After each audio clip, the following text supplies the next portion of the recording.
And I'm really,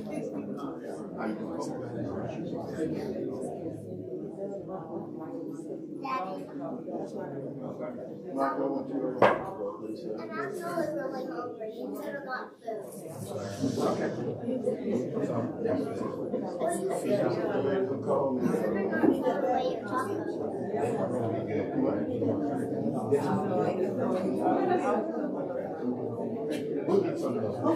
Yes, sir. That's right, Mark.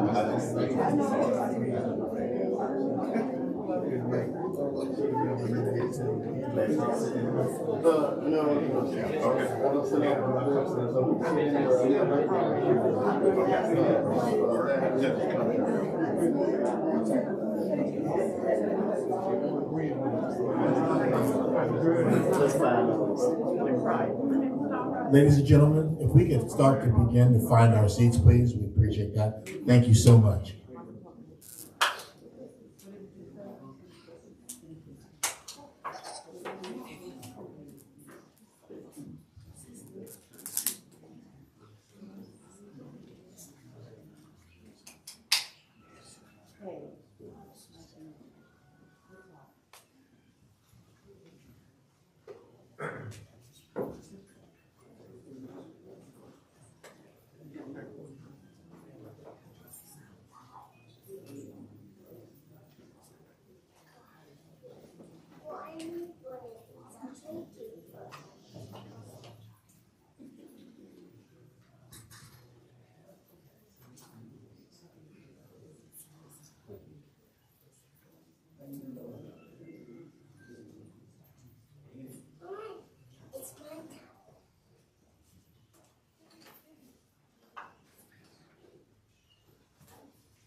All right, well, I seem to be standing up here in front of you, and everybody's looking at me, and I'm not saying anything, so I don't want to just keep you sitting there. This is my first time officiating. I am Lance Akins. I am Michael McDow's eldest nephew. My mother is Barbara Akins. She asked me to officiate, so I know never say no to my mama, and you never should say no to your mama. First, I'd like to start off with a little selection from John 14. Do not let your hearts be troubled. You believe in God. Believe also in me. My Father's house has many rooms. If that were not so, would I have told you that I'm going there to prepare a place for you? And if I go and prepare a place for you, I will come back and take you to be with me, that you always may be where I am. You know the way, the place where I am going. I hope that can keep you all in your hearts and in your minds for Mr. Mike McDow. And throughout the service, I'm going to just reference him, as I always has, as my uncle, Uncle Mike. I know we all have a lot of treasured memories of Uncle Mike. I'd like to share some that I've had with him. As a young man, I was a little bit awkward, a little bit goofy and gangly as a kid. I often got picked on because I was teeny and tiny. But when I came into my uncle's life, Mike was a purposeful man. He was also very mysterious to me as a kid. He always seemed to know everything, and he continued that way as an adult. But one of the things that I really wanted as a kid, Mike provided for me, and he provided for me way better than any other kid on the block had. He made me a longboard skateboard. And not only did he make me a longboard skateboard, at the time, right before they were out, my uncle reinforced it with steel on both sides. So the only possible way that that skateboard was going to break was if it was possibly run over by a truck. And I actually put that to the test as I fell off of it over by Friendly Avenue and skated across the street and was run over by a semi and then another car, and it didn't break. Like it busted the seals, but it was still intact. And that was the kind of work that Uncle Mike used to do. You know, he was always around, always willing to do something for you, always fixing things for you as well.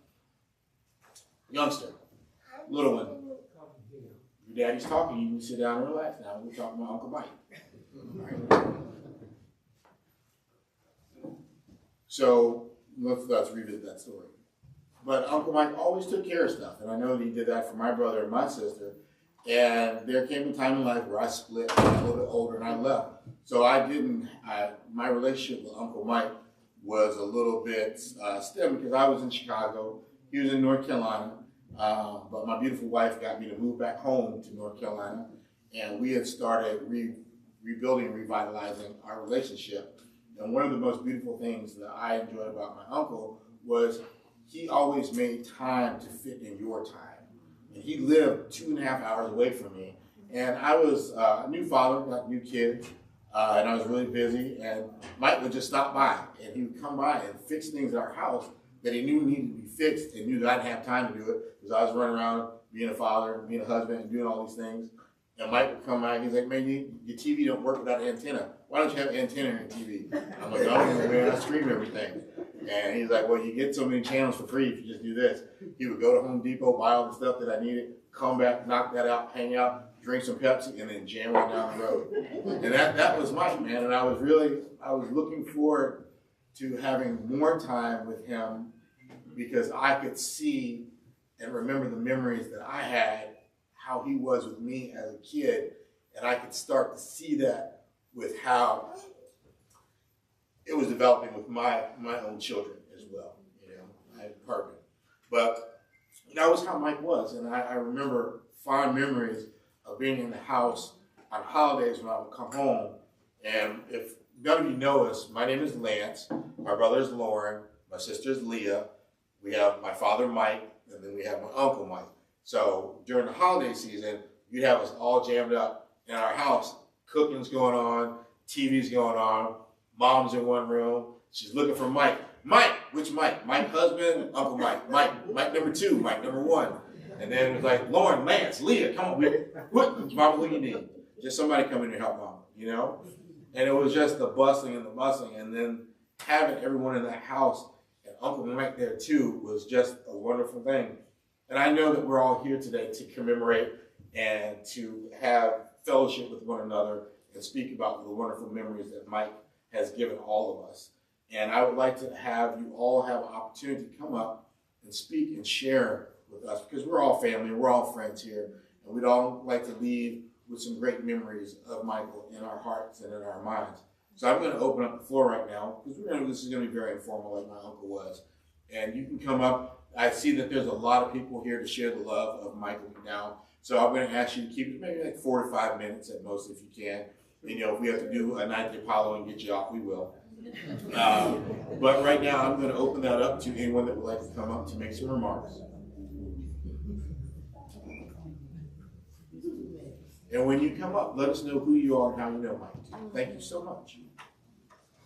And if you'd like to walk around, we can do it with the mic on too. No. Sorry.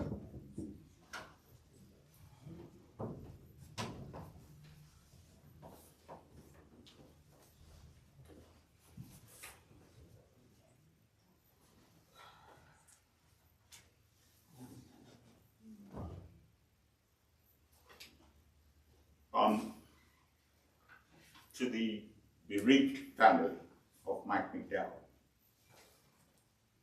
extended family members, friends, former co-workers, colleagues of Mike McDow, I say good morning. Good morning. I met Mike in 1985. It was through my professor at NC State, Dr. Witherspoon. The Witherspoons had been neighbors with the McDows. Can't think of the street now. Coleman Street. Late 60s, early 70s, but the relationship sustained itself So I know you said 5 minutes. If you give me 1 hour, I can. In those days, just to tell my age, there were no computers. When it was time to do my thesis, my professor said, all of your graphs, all of your charts can be done by a fellow called McDow. That's how we became friends. Up to the time I did my dissertation, Mike did all of the graphs, all of the charts. And we became friends. Please bear with me this morning. This is therapy for me. Mike and I met every single Monday since he moved to Louisburg. Every Monday, except during COVID. I look back, we probably missed only 3 Mondays. You might be wondering, what would 2 middle-aged men do every Monday, 3 to 4 hours? Mike introduced me to you too.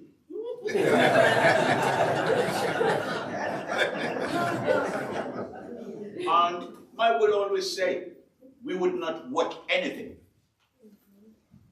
that would decrease our IQ by 5 points. And we stuck to that. We were limited to 3 areas. Please bear with me.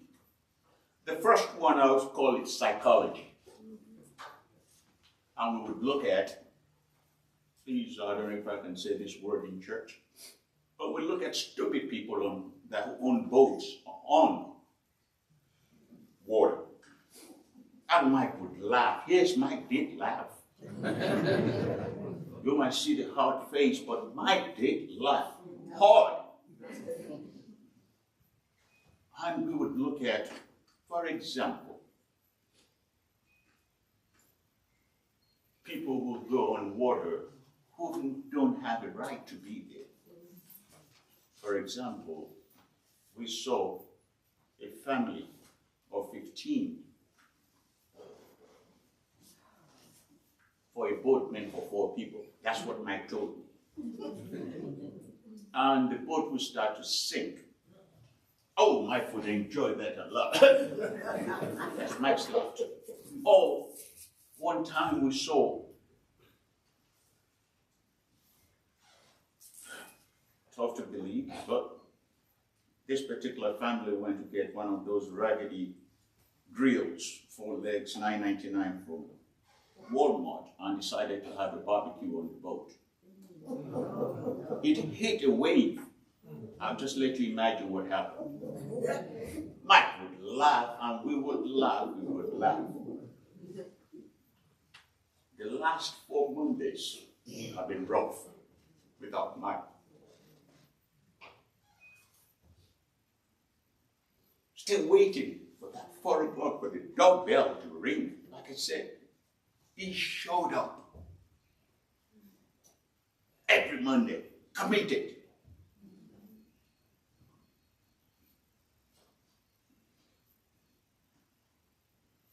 Mike was a very, very smart guy. No topic you brought up that Mike doesn't know about. Absolutely nothing. His taste for music, unbelievable. If you think Mike knows absolutely nothing about rap, oh no. When Kanye got in trouble late last year, Mike pulled up a video and told me to look at it. Young people probably know this was a video on the street, people wearing boots and soldiers around, and he said, that's the best audiovisual thing to watch. That was smart, diversified, intelligent, ingenious. When God was creating Mike, she said, Mike is looking down at me laughing now. Yeah. God is a man. You don't just... It took 10 brains to make one person. Intelligent, bright.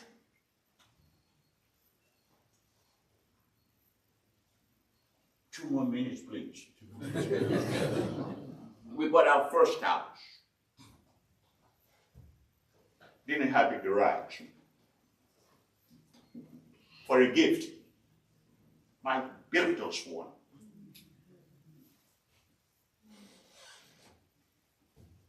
And Mike told me, after he built up the garage, you don't store gasoline in the garage, he said. I'll build you a storage. And Mike came back, he said, it's going to be 16 by 14. Mike, I don't have that much stuff to put in the garage, that size. Mike, being smart as he is, looked at me and replied, we Americans accumulate stuff. Don't worry, you'll fill it up. Mike was right. I needed a second one.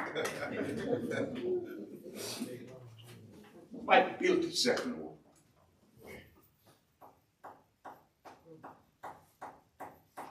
My son was growing up, and he competed with me and Mike for the remote control.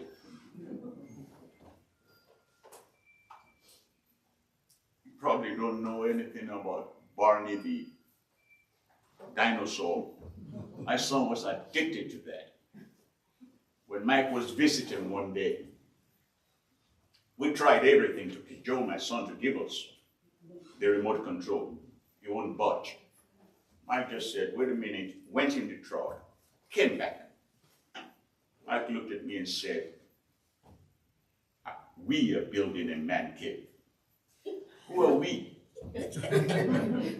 Before I met Mike, I only knew of 3 tools in my life. A tape measurement, a hammer, and a flathead screwdriver. Mike beat me, and he came back in the room, he took some measurement and said, it's going to be 20 by 14. Mike built a man cave for us, just the 2 of us.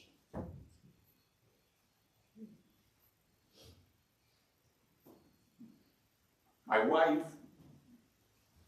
after Mike passed, went around the house.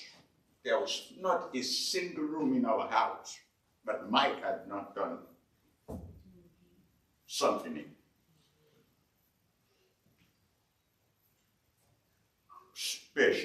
Special individual. Beautiful soul.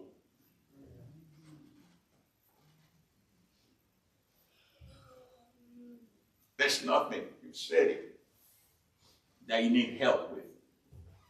Mike was ready to do it. He loved his family. Family man. Now we talk about family. Family was not important to Mike. It was everything.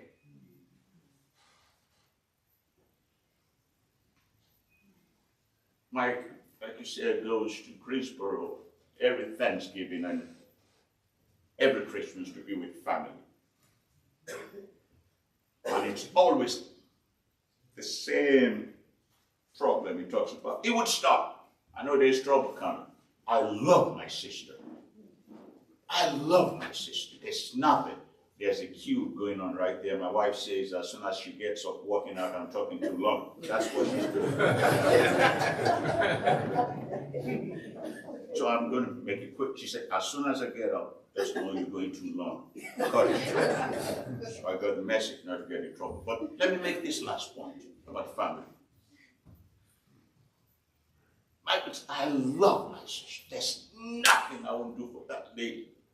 But sometimes she gets on my nerves. And Mike will always end with this. If you say this, I will deny it. He would joke about it. Oh God, what did Barbara do this time? Oh, I wore this shirt. Barbara says that is not the right color. say, okay, that's something. Mine will say this. Talk about the family in Apex. I don't know if you're in the audience, I don't know your name, but we'll talk about that. Oh, she is this to me, she's my father's sister. But I love that lady, but I've told her every time, don't open a folder for every email that you get. I said, computer is all filled up, but Mike will still be there to help this person. That was Mike. His way of showing love is service. That's Mike telling you, I love you. Mike's love language was service. Mike, I hope there's YouTube in heaven. I'm looking forward to our meeting again. Thank you.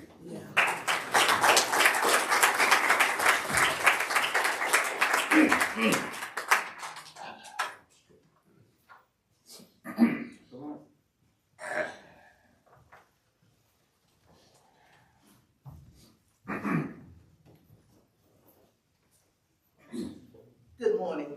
Good morning. My deepest condolences to the family. My name is Peggy Goodson. I worked with Mike over 30 years with the city of Raleigh. He was a dedicated employee and a friend. His co-workers admired him, and he will help us in any way. So let me tell you about a story. He was on a telephone call one morning, and this company had overcharged him 13 cents. Mike stayed on the phone for over 1 hour talking to their customer service representative about 13 cents. After he got off the phone, he told his coworkers, it's not about the money, it's about the principle. So we would tease Mike all the time about it. But Mike said, you can tease me all you want to, it's about the principle. So anyway, when Mike retired from the city, he didn't want to be recognized.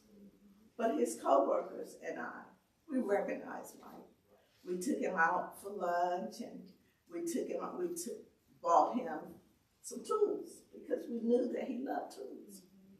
And he laughed about it.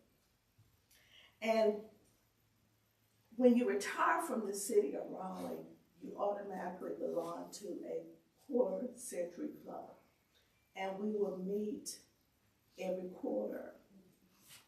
Mike was dedicated. He was always there. And he would save a seat for his favorite coworker. And I said, Mike, did you save a seat? He would go into the seat. So anyway, when around Christmas time, he went to see another one of his coworkers, and he had made her a cutting board.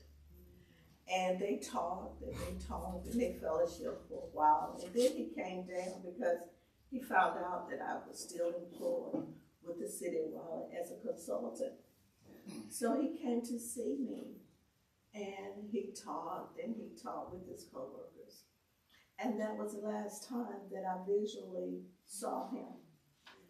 However, he had called probably just before the Super Bowl, and he had called downtown for something. And he said, may I speak with Peggy? But unfortunately, I was tied up on a Zoom call, so I did not have the opportunity to talk to him. And that has bothered me ever since, because that could have been his last conversation with me. So Mike is a brother, an uncle, a cousin, and a dear friend that has gone too soon. Your life will always be remembered. Thank you.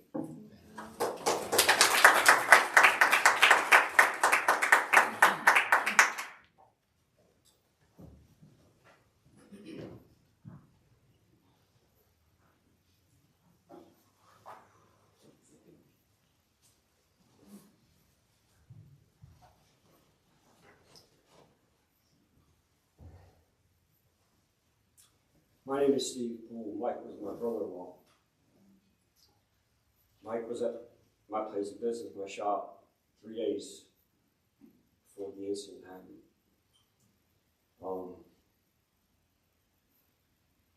The one thing that most impressed me about Mike was, without him advertising it, he was an educator. If you wanted to know something, if he didn't know it, he would find out the proper way to do something and teach you. However, if you asked him his advice and you did 180 degrees of the opposite, and you asked him again, he would tell you in no uncertain terms what he thought. And you always knew where you stood with Mike. He was very, very upfront. But he had a heart of gold.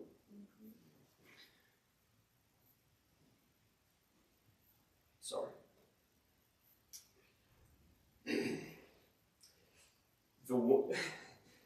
He loved boats. Boats was his passion. Back when he lived in Raleigh, he was building his variation of a Carolina skiff. And he told me one day, he said, it doesn't go fast enough.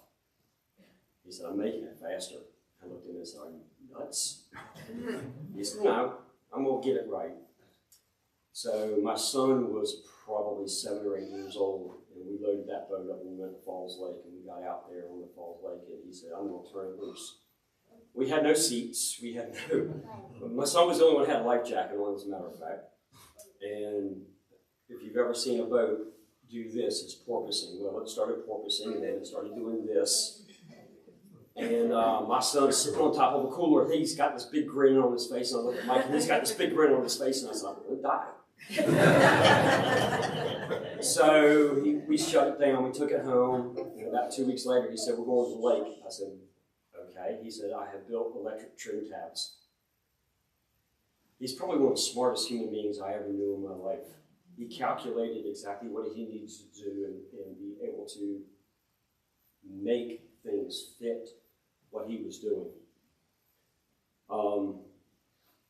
Once he moved to Lewisburg, I didn't get to see him as often, but every time he was in Raleigh, without fail, he would come by the shop. We'd chit-chat. We'd talk about cars, trucks, planes, boats, guns, life, cats. He'd go back there. I'd have to run him out of the shop because he'd spend too long talking to my son and drag him off of a job that he was trying to do. I said, Mike, I got to get him back on task. I am most impressed with his wood turning. I'm not sure which little one got the rocking horse, but when he showed me the pictures of that thing, he was beaming from here to here. The love he put into that, the love he put into the things that he made were genuine.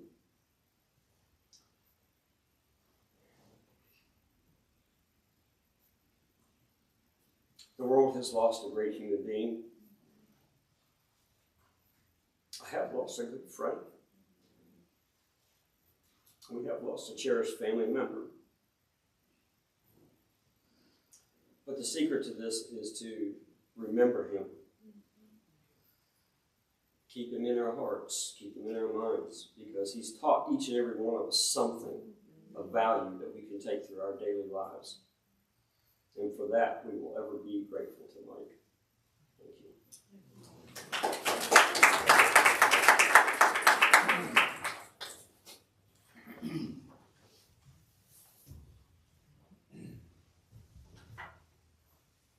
Good evening.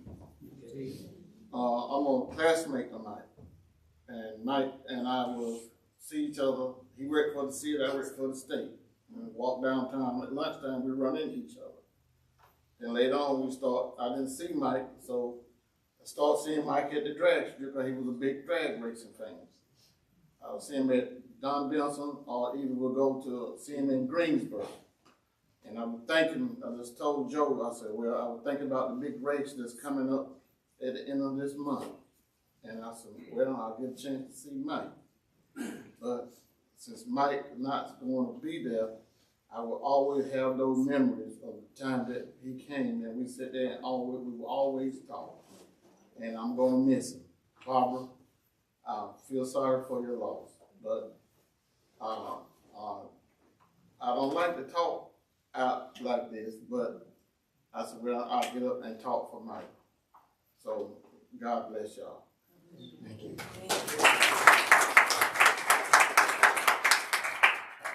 Thank you, Steve. I met Michael McDow when I was in the 10th grade at the Apex Consolidated School. I had come there from Pequay Consolidated. Mike and all of some classmates are here, so Kara's going to come up and she's going to do a resolution from the class. Just know that we love you and we're glad that everyone has come out to show their love regarding Michael. We have Kara.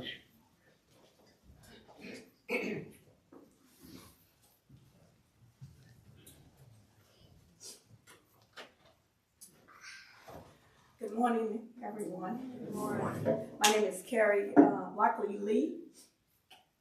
And Mike was a classmate of mine. I met Mike in 1967. I didn't go to Pequay like they did. I came from Holly Springs, North Carolina. And from Holly Springs, I chose to go to Apex Consolidated. Mike was a funny guy. Barbara and I was also very close friends because I used to visit. The school was right across from their home. And we used to have a good time. Mike was someone that you could always count on. I think it was in 2000, I decided to try to get the class back together to have a class reunion. And I think we ended up having at least, someone correct me if I'm wrong, at least about three class reunions that Mike attended.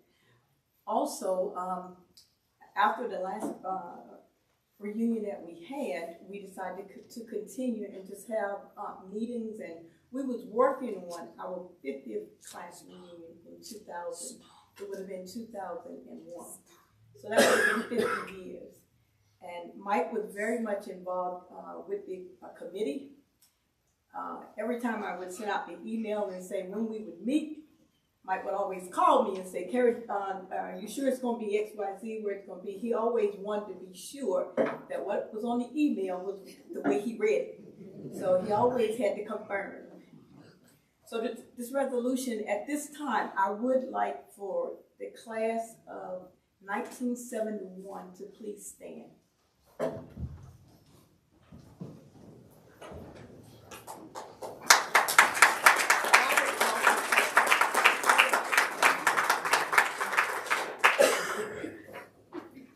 Resolution of respect and loving memory of Michael McDow. Though your days among us were too brief, and our grief at your loss is never ending, we draw comfort from the knowledge that you have found safe refuge in the Lord and in our hearts, where no darkness or pain can touch you now. We bless you with love, light, and gratitude. Whereas Michael McDow was an active member of the class of 1971 committee for several years and freely gave of himself, time, and energy as a faithful member of the class. And whereas the class of Michael McDow are deeply saddened in his departure, as of all who were touched by his graciousness, spirit, and kindness. And whereas Michael McDowell's legacy of service will continue to inspire his loved ones and every member of our class. Now, therefore, be it resolved that we wish all who are now in mourning to take comfort for his immortal words of his great poet. If you would indeed behold the spirit of life, open your heart wide unto the body of life. For life and death are one, even as the river, the sea are one. For what is to do but stand naked in the wind and to melt into the sun? And what is it to cease breathing but no free the breath from his restless ties? And when the earth shall claim your limbs, then shall you truly be free. For therefore, be it further resolved that we bow to a greater will than our own, and rest in the knowledge that one day we will unite with Michael again and enjoy and in fullness of God's mercy. Humbly submitted faithful and appreciation for the gift of our time with Michael McDow on March 11, 2023 by Carrie Lockwood Lee and the Apex Consolidated Apex High School class of 1971.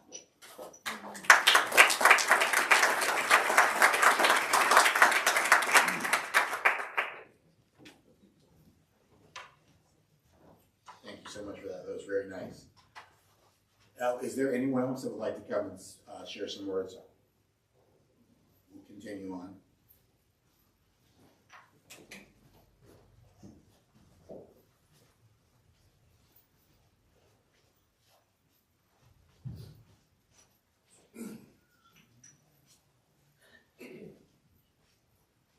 This is probably the hardest thing I've had to do in a long time.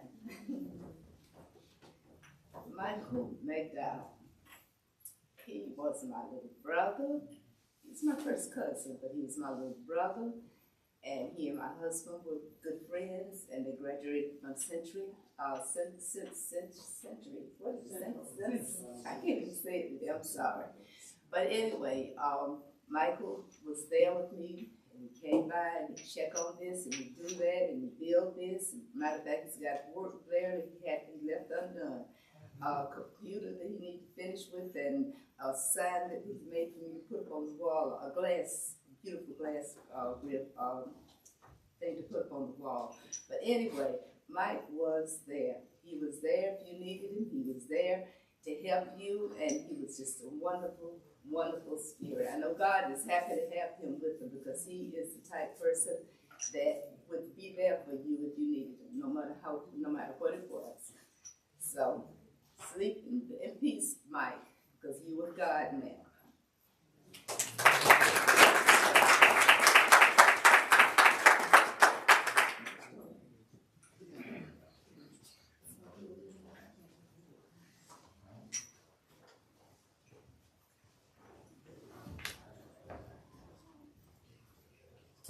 Good morning.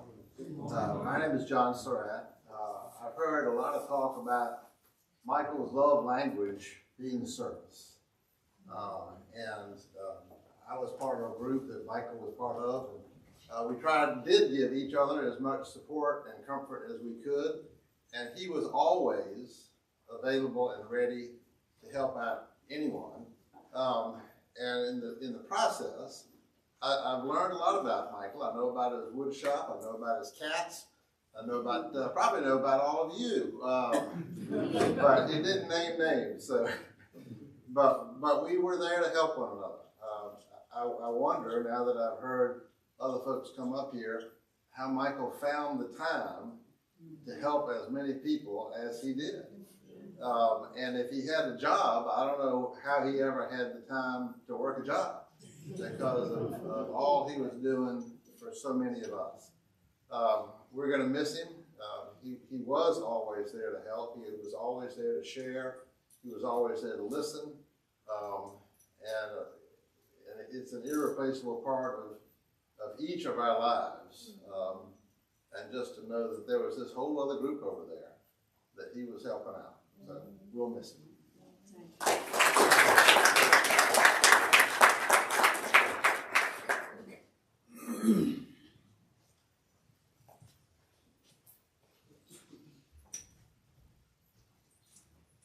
Hello, my name is Arnett Ejere, and I'm the woman that the man talked about. His wife is walking out. But I would like to say that I have no memory in thinking about it where Mike has not been a part of our life and our family. He was at our wedding, and he's been there for our kids. Our kids refer to him as Uncle Mike. But if there were two things I'd say about him, I would say that first and foremost, he was a person of few words, but he loved very deeply. And he showed it with his service and his actions. The only other thing I will say is that our Mondays and our lives will feel incomplete forever because he was a sincere big part of it. And our Mondays won't be the same. That was my husband's date night. He and Mike had their time together. They're listening to loud trucks and hello, Uncle Mike. Hello. But I will miss him. I will miss all that he has been to our family, all that he means to us as individuals as well as our community. And in closing, I'd like to say that may his memory be a blessing to each of us always. But there will always be a hole there for us, and I'm sure it will be for you too. And I'm so grateful to have had the opportunity to know him and to love him as an individual. Thank you. Yeah.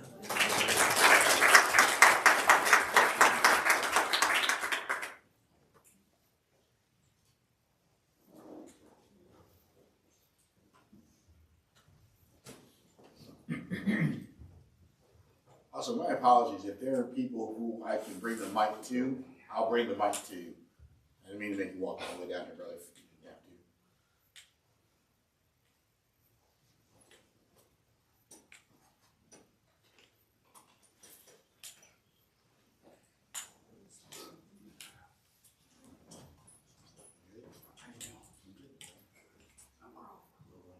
Pleasure having you. Got your water.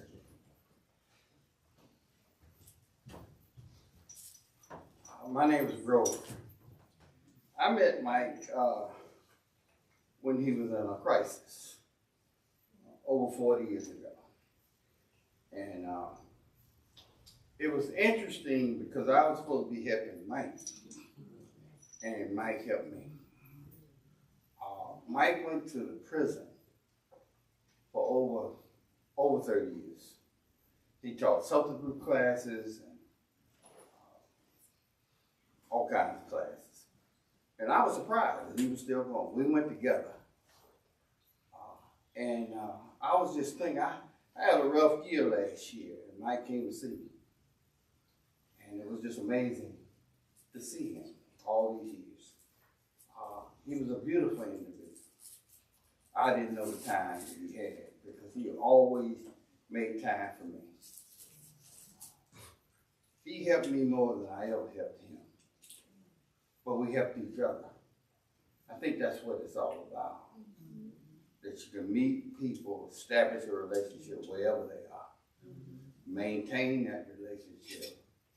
I was thinking about him recently. I used to call him on the way to work, or sometime late at night. And I was thinking, I'm not going to be able to have that support. Mike was beautiful. Really and truly beautiful, along with being brilliant. And that can be difficult, but he handled it well. So I just want to tell about, I'm sorry for your loss. And again, we lost a very unique and special person. Mike was able to maintain clean sobriety for over 40 years. Never relapsed. That is a miracle because the numbers are bad. But he did it one day at a time. And he used to tell me about, he didn't do it to get better, but he's trying not to make it any worse. God is right.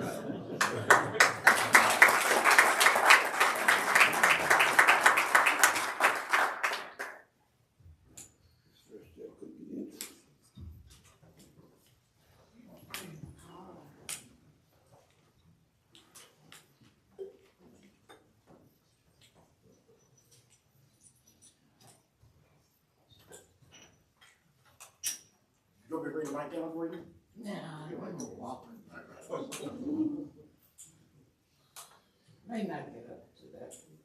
I said, yeah, there.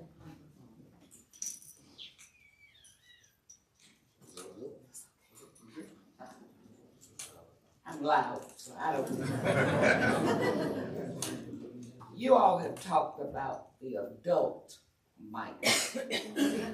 I'm gonna tell you about the 14-year-old Mike. He had a whole lot of hair. I mean, plenty.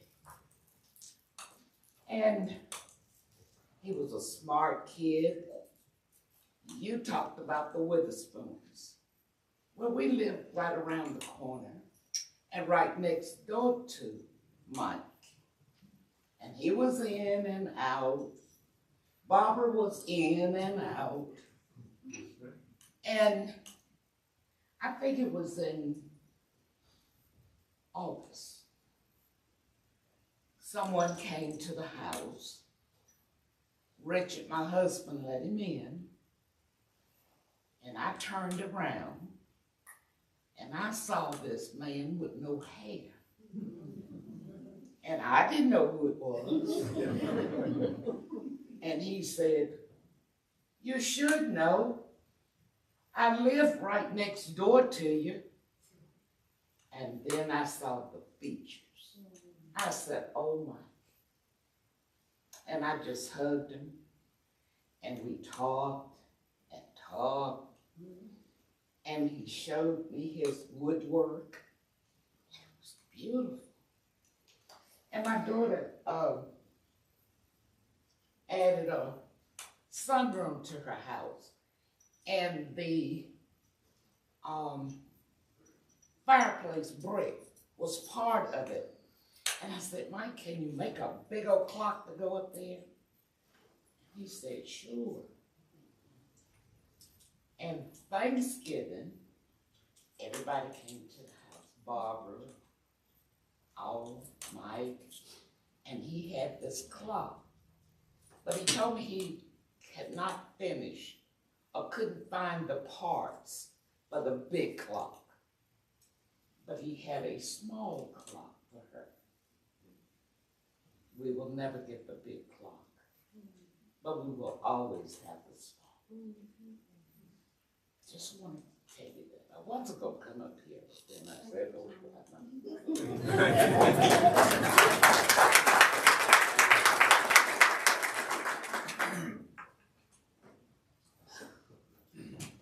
If we're done with anyone wanting to speak remarks for my uncle, I'm going to have my little sister come up, and she's going to close out our remarks.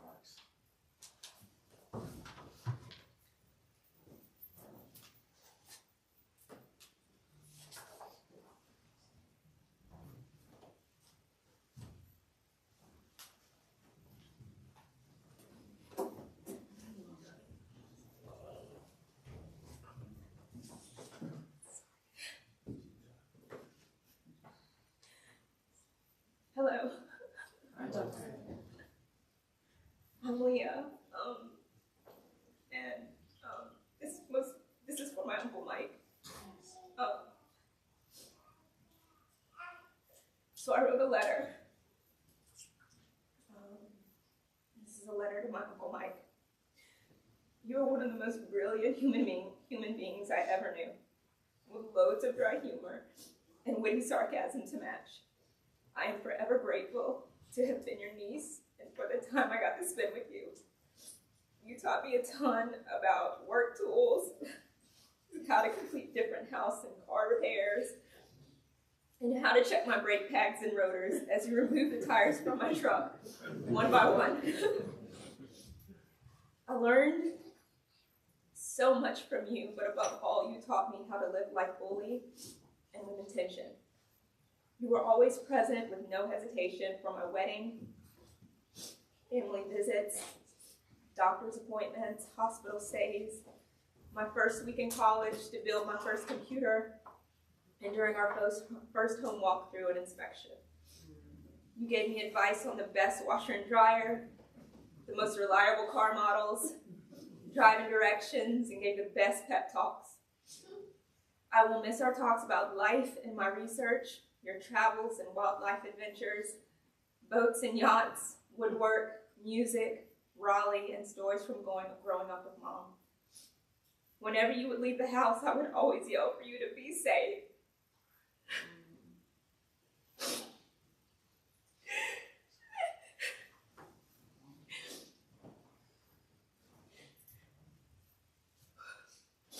But I love you. And you would always turn around, crack that witty smile, and respond back, always.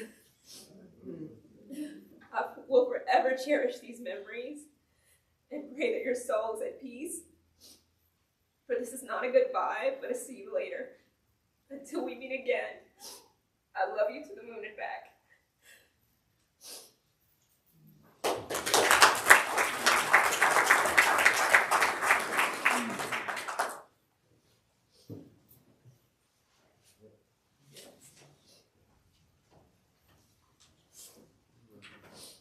My mom is going to come up and say some words now.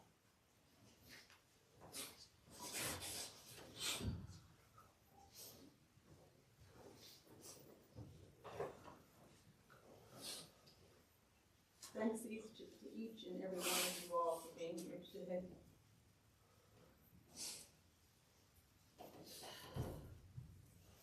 There's a void in all of our hearts. But listening to each and every one of you has taught me that he has taught a lot of people and had touched a lot of people's hearts and souls. That picture right there is a picture when Michael became a U.S. citizen that he didn't want to become. I went first. I said, you need to get your U.S. citizenship. He said, I'm not doing it. Well, he did it. Little did he know that that would be a picture that I would always cherish afterwards. You know, one of the things that I do remember, my dad was in the military for 25 years. So we did a lot of traveling from state to state. Just like you all are saying, you don't know how he kept up with all of you who he dealt with. He remembered every class we went to in every state that we were in. I can't remember from 1st grade to 12th grade, because there are some people in 12th grade, I don't remember their names. So Michael knew everybody. He knew everything that happened. And what I'm going to miss the most, I have no one to talk to about what happened, or where something was, or what's the real story on things anymore. That's gone. As well as all the things that you all mentioned were also part of our life. When we lived in Philadelphia, when my dad would go to Korea, he would let us stay with Aunt Edith in Geneva. When we go to school, Mike would always put a bat in his backpack. And he'd look at me and he'd say every morning, you don't shut up talking. So this is the only way I'm going to be able to protect you, because you won't talk too much. And he has said that today, and I'm 69 years old. Be you talking too much? Be quiet. And someone said, I think Addie made a comment about how he was when we were younger. The other thing that I knew was part of who he was as a person was his AA group. I'm a psychiatric nurse 45 years. And the things that my brother taught me, I was able to share and use with the patients and education of staff that I dealt with for the last 10 years on regarding alcohol and drug usage and mental illness. There's a crisis in our country today, in the world. And one of the things that I wanted to bring to you this morning is the Serenity Prayer. And the reason that I brought it is I used to keep it in my office on my bulletin board at my desk. And folks would come in and say, B, I didn't know that you were in recovery. I said, we're all in recovery. This prayer is for each and every one of you in here. It's not just for someone who's suffering from drugs and alcohol. It's about life. God, give me grace to accept with serenity the things that cannot be changed. Courage to change the things which should be changed, and the wisdom to distinguish the one from the other. Living one day at a time, enjoying one moment at a time, accepting hardship as a pathway to peace, taking as Jesus did. This sinful world as it is, not as I would have it. Trusting that you will make all things right if I surrender to your will, so that I may be reasonably happy in this life and supremely happy with you forever in the next. This is what we ask for my brother, who I love dearly. And he's the last one of my family members to go there, so of our immediate family. My mom and dad have passed.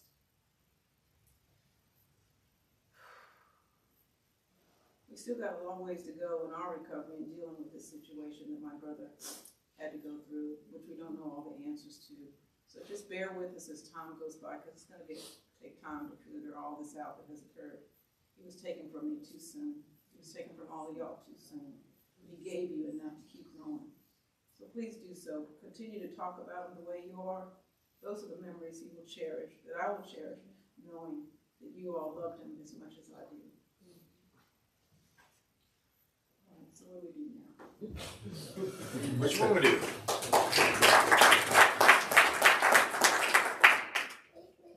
It's time to go eat.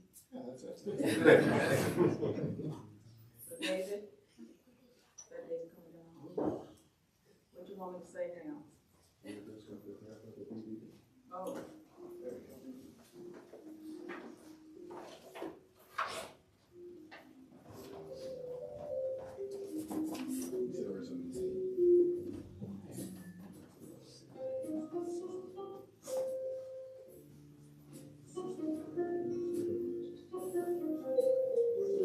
That's my mom and dad. That was on silk. It was painted. That was Michael.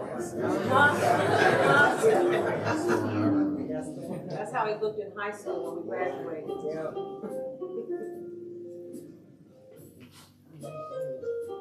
My mother was Japanese. I look like that all the time. I mean, the little shoes, the socks, my hair was there, like me and Mike. That might have been in Philadelphia. No, that wasn't that one. That was another time.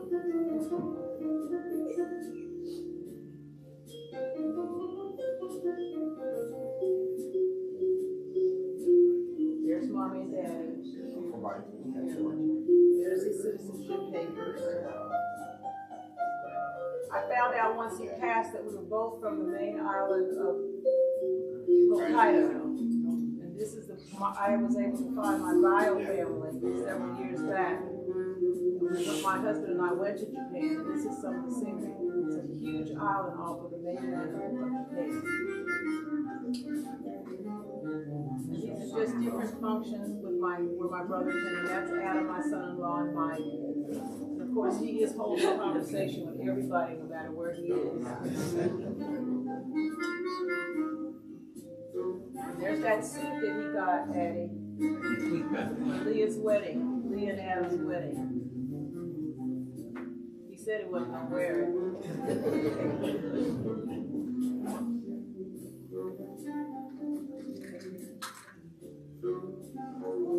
This is when Mike and I redid our vows. I don't remember what year that was. 40 years.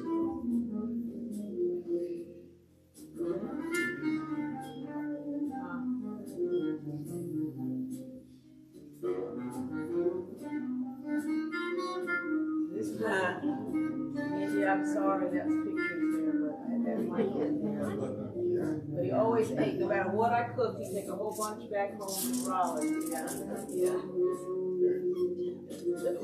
And he's trying to tell us something there about a computer.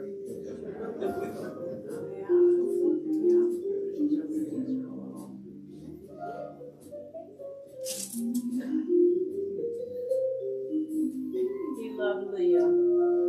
He loved my children.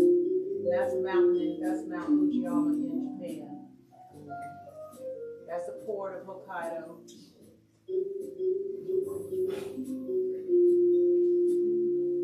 Josephine and Junie, you see y'all in there too? Yeah. Jordan.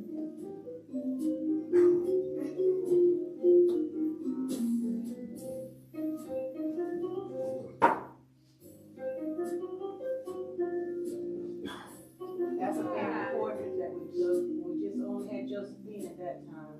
He was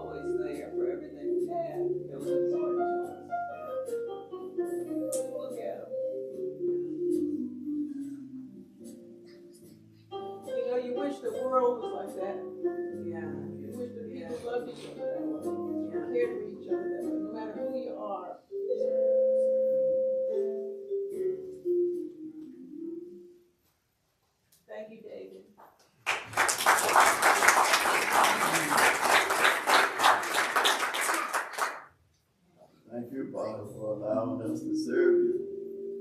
This will play on for a few minutes. I do just want to, on behalf of Barbara and the rest of the McDow family, to thank each and every one of you for your participation and your business and your calls and your words that you said about Michael. Please know that they enjoyed it. We've been going through this several weeks now. But Barbara, I hope everything has been done well and hope you're satisfied. Thank you. It was neat you being the director for this, and you happened to be a classmate. That made me feel like I was at home. You know, this is my second career, but I've been doing this for 17 years now, and now it gives me honor to serve the people that I know. You did a good job. Thank you very much. Barbara and the family. Well, thank you. But I met Mike in the 10th grade when I came to APS Consolidated. We were always been good friends. When I was in Durham, he was at North Carolina Central, and we got to see each other. Because you went there too. Yeah. Yeah, because I finished Pride. Yeah. Ag and Pride, okay, I heard that. But the class of 1971, stand up again. Look at y'all, we've been out of high school 50-something years, but we still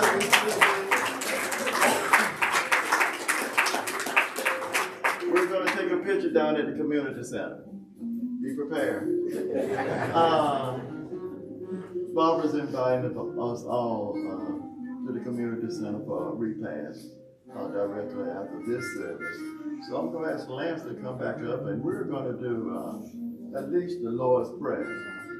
We'll do it in unison. But we do thank you all again. We thank you all for your attendance today. Please know it means a lot to Barbara. Please know that. Let us, we're going to, I'm turning over to Lance. Let's bow our heads. You want to come lead with this one? We're going to do the Lord's Prayer in unison. Let us all stand. Let's all stand. Please. Oh, okay. Our Father, who art in heaven, hallowed be thy name. Thy kingdom come, thy will be done, on earth as it is in heaven. Give us this day our daily bread, and forgive us our trespasses, as we forgive those who trespass against us. And lead us not into temptation, but deliver us from evil. For thine is the kingdom, the power, and the glory, forever. Amen.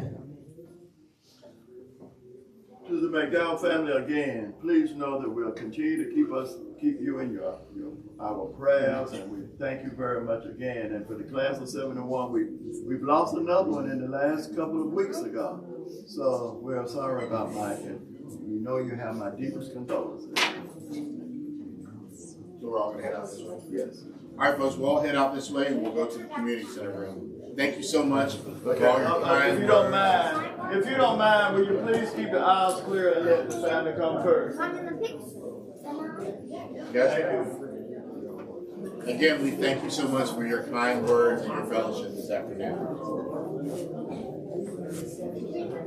I sure can. I used to have one here, didn't I? I had your sister. I know.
Actually, she was right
there.